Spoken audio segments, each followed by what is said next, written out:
اسی فیصلے کے اندر جو قاضی صاحب نے فرمایا ہمارے، میں آپ احباب کو، یہ اصل رولا ہے کیا وہ سمجھیے پہلے۔ رولا یہ ہے، 6 دسمبر 2022 کو پنجاب کے شہر چنیوٹ میں چناب نگر کے اندر ایک مقدمہ دائر کیا گیا تھانے کے اندر کہ قادیانی جماعت سے تعلق رکھنے والی ایک خاتون نے 5 افراد کے ساتھ مل کر مدرسہ الحفظ عائشہ اکیڈمی، اس کی سالانہ تقریب کے اندر تحریف شدہ قرآن یعنی بدلا ہوا قرآن وہ تقسیم کیا ہے، جس میں 30 بچوں کو وہ قرآن دیا ہے جو بدلا ہوا ہے،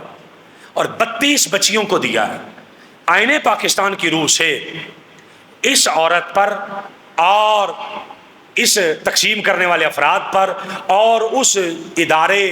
اس اکیڈمی کے پرنسپل پر پاکستان کے آئین کا آرٹیکل 295 بھی 295 سی لگتا ہے، ٹھیک ہے جی،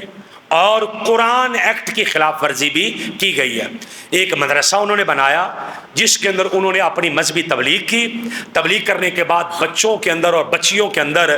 62 بدلے ہوئے قرآن بدلے تقسیم کیے۔ آپ کو سمجھ آیا جی کیس کیا ہے؟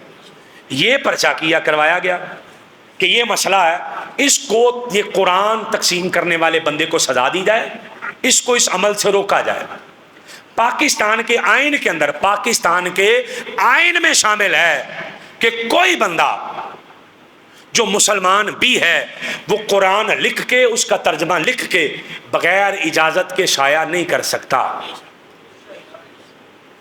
مسلمان بندہ بھی، کہ کہیں بیچ میں غلطی نہ آ جائے، بیچ میں کوئی مسئلہ پیدا نہ ہو جائے، وہ ترجمہ بھی شائع نہیں کر، مسلمان چاہے کہ ایک قادیانی تقسیم کر رہا ہے اور آپ تقسیم کروا رہے ہیں۔ پھر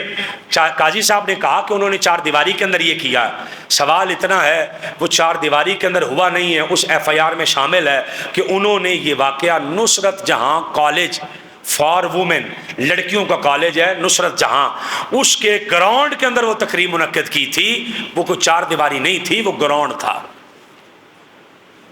اس پر بھی نظر نہیں کی گئی، بتایا گیا۔ پھر سنیے گا ذرا مہربانی فرما کے، کہا گیا پہلے فیصلہ کیا، اس میں قاضی صاحب نے کہا کہ وہ یہ ہے کہ آرٹیکل 19 ہے، 20 اور 22 ہے، جس کے اندر یہ ہوتا ہے کہ ہر بندے کو مذہبی آزادی حاصل ہے کہ جو بندہ آئین پاکستان کے اندر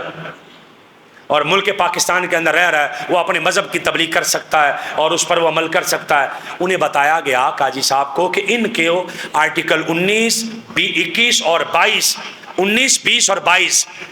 اس آرٹیکل کے تحت انہیں آزادی حاصل نہیں ہے، اس لیے نہیں ہے کہ یہ آئین پاکستان کو مان ہی نہیں رہے۔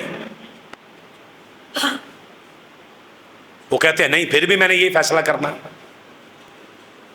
میں نے پھر بھی یہی فیصلہ کرنا ہے۔ اور پھر سنیے گا، جو 10 ادارے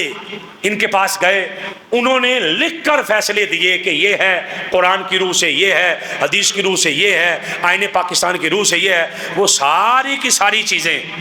فیصلے کا حصہ تو بنائی گئی مگر ان میں سے کسی ایک بات پر بھی عمل نہیں کیا گیا۔ سوال صرف اتنا ہے، قاضی صاحب آپ کو ضرورت کیا پڑ گئی ہے ان کو گھر کے اندر تبلیغ کی اجازت دینے کی؟ کون سی چیز مجبور کر رہی ہے کہ آپ یہ کہیں؟ یہ پاکستان کے طے شدہ اصول ہیں، پاکستان کے طے شدہ قوانین ہیں کہ یہ تو کر ہی نہیں سکتے، اس طریقے سے تو اجازت ہی نہیں کرنے کی۔